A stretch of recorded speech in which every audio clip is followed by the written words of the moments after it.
Summer holidays வந்தாச்சு, நம்ம GT ஹாலிடேஸும் வந்தாச்சு. GT holidays, south India's #1 travel brand. என் இதயத்தின் இடப்பக்கம் இருக்கும் விருச்சிக ராசிக்காரர்கள், இதயத்தின் இடப்பக்கம் இருக்கும் விருச்சிக ராசிக்காரர்கள்னால ஏதோ நல்லது சொல்ல போகிறீங்கன்னு நீங்கள் நினச்சி கேட்குறீங்க. ஆனால் உங்களுக்கு பாதி நல்லது தான் சொல்ல போகிறேன். ஒரே ஒரு விஷயம், 5ஆம் வீட்டில் வரக்கூடிய சனி பகவானால் உங்களுக்கு பெருஞ்சொத்து சேரப்போகிறது. சனி கொடுத்தால் எவர் தடுப்பார்? சனி 5ஆம் வீட்டில் வருகிறார்.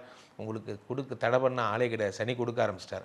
5ஆம் வீட்டு சனி பகவான் 5, 6, 7 பார்க்கிறார். 7ஆம் இடத்தை பார்க்கும்பொழுது காதலை கொடுக்கிறார். 5ஆம் வீட்டு சனி பகவான் 7ஆம் பார்வையாக 11ஆம் இடத்தை பார்க்கிறார், லாபஸ்தானத்தை பார்க்கிறார். 5ஆம் வீட்டு சனி பகவான் 10ஆம் பார்வையாக 2ஆம் இடமாகப்பட்ட ரன்னிங் மணியை பார்க்குறார். ஆக இதெல்லாம் உங்களுக்கு சூப்பராக இருக்குது. சனி பகவான் தரும் யோகங்கள் எல்லாம் மிக பிரமாதமான யோகங்களாக உங்களுக்கு சனி தருகிறார். எந்த சனி ஆபத்து நினச்சமோ அந்த சனியே உங்களுக்கு நல்லது தரார். ஆனால் பிரச்சனை அங்கே இல்லை. பிரச்சனை இருக்கிறது குரு. 2, 5 கூடிய குரு பகவான் 8ஆம் வீட்டில் மறைகிறார். அஷ்டம குரு கஷ்டங்களைத்தான் தரும். 8ஆம் வீட்டு குரு உங்களுக்கு பிரச்சனைகளை தான் தருகிறார். 2, 5 கூடியவர் அவர் 8ஆம் வீட்டில் வரையும் பொழுது வயிறு, கிட்னி, பெருங்குடல், லிவர் சம்பந்தப்பட்ட பிரச்சனைகளை உண்டு பண்ணுகிறார்.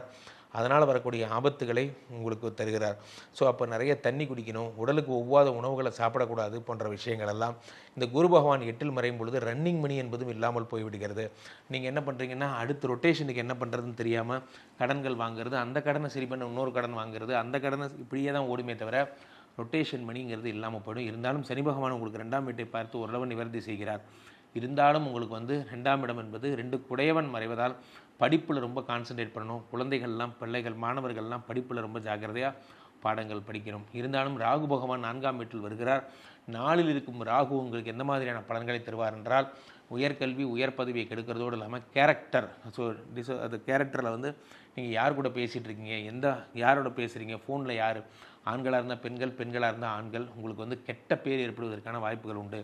உங்களுக்கு செய்யாத ஒரு தவறுக்காக நீங்கள் படியேற்றுக்கிட்டு நீங்கள் அதற்காக பாடெடுக்க வேண்டியிருக்கும். இன்னொருத்தருக்கும் உங்களுக்கும் எந்த சம்மந்தமும் இருக்காது. ஆனால் எதேச்சியாக இந்த நம்மளுடைய சூழ்நிலைகள் உங்களுக்கு அந்த கெட்ட பேரை உங்களுக்கு உருவாக்கி தந்திருக்கும். அதனால் 4ஆம் வீட்டு ராகுவினால் ரொம்ப நிறைய கஷ்டப்படுவீங்க. அதே மாதிரி 10ஆம் வீட்டு கேது உங்களை தொழில் வகையில் ஆர்த்தரப்பிரணர்னு சொல்லக்கூடிய சுய முதலீடு, உங்களுடைய முதலாளியாக உங்களை மாற்றக்கூடிய அம்சங்கள் எல்லாம் இந்த விருச்சிக ராசிக்காரர்களுக்கு கிடைக்கும். விருச்சிக ராசிக்காரர்கள் முதலாளிகளாக போகிறீங்க, தொழிலதிபராக போகிறீங்க. சம்மர் ஹாலிடேஸ் வந்தாச்சு, நம்ம ஜிடி ஹாலிடேஸும் வந்தாச்சு. GT holidays, south India's #1 travel brand.